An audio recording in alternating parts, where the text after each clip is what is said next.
This is a video concerning the practice and origin of sun gazing and the magical connotations it has. The practice of sun gazing may sound absurd, but it is the ultimate attestment one has achieved enlightenment. It doesn't necessarily mean staring directly into the sun, but usually starts with anointing oneself, so to speak, in oils and herbs, usually drinking a lot of tea and having a vegetable, fruit based diet in order to wean themselves off food and ultimately rely on the sun as your primary source of nourishment. This would certainly be a right hand path practice, although those that partake are certainly no angels. The word angel or angle means bringer of light, or more colloquially, messenger of God. The Hermetic Order of the Golden Dawn would use the emblem of the Rosy Cross, receiving such messages from ascended masters. Now, to get to the origin of this, I previously mentioned in my video on the Divine Feminine, Sophia, and Gnosticism. Sun gazing is a form of internal alchemy that originated from Egyptian Atonism, in a nutshell, the rise of solar veneration and worship. It could also be said it is the origin of Lent, or the drinking of only beer by German monks who would fast from Ash Wednesday till Easter Sunday. Likewise, ancient Egyptians would baptize babies in beer. There is an excellent read called Pistis Sophia, which delves into some of these subjects, and I will leave a link for it in the description. In biblical terms, the origin of Atonism and sun gazing came from Joseph's wife, Asenath. That's in the Old Testament. This would be passed down later to Christ, who would use a rod to resurrect Lazarus.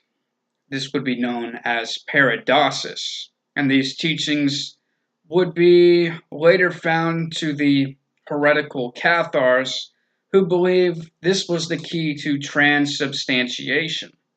The Rosicrucians would adapt these Kabbalistic practices based upon the works of Paracelsus.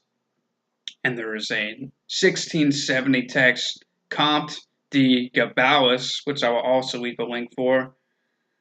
And this relates to my video on sleep paralysis as well. Paracelsus was an occultist, an alchemist, and he believed that succubus and incubus were parasitic entities that nourish off negativity from the astral body, pretty ahead of his time. There are various scientific studies that suggest solar radiation is a mutagen.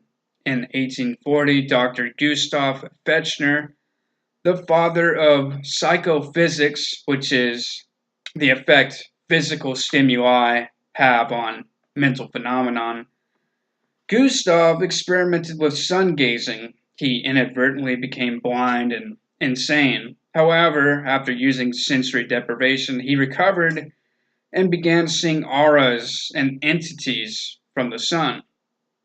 The Austrian Victor F. Hess discovered cosmic rays in 1912, and H. J. Mueller did experiments on fruit flies in the 1930s using X-rays and radium to suggest radiation caused mutations.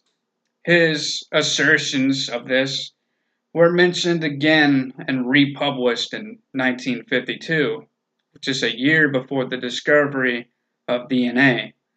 In 1955, Russian Stefan Wolowski would publish The System of Caucasian Yoga with findings of sun gazing he claimed he learned from Zoroastrian mystics at the border of Turkey and Russia in the early 1900s.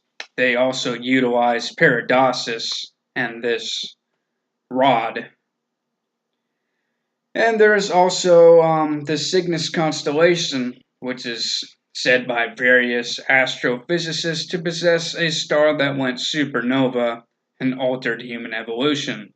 If you prescribe to the ancient aliens ideology, there was an extraterrestrial civilization that fled from this location and sought refuge on Earth. Check the description for some more links on this info. It's an awful lot of information, but these are some pretty profound finds. Don't hesitate to share this video or even spread the word, rip me off. I'm starting to get on a roll here, but that is all for now.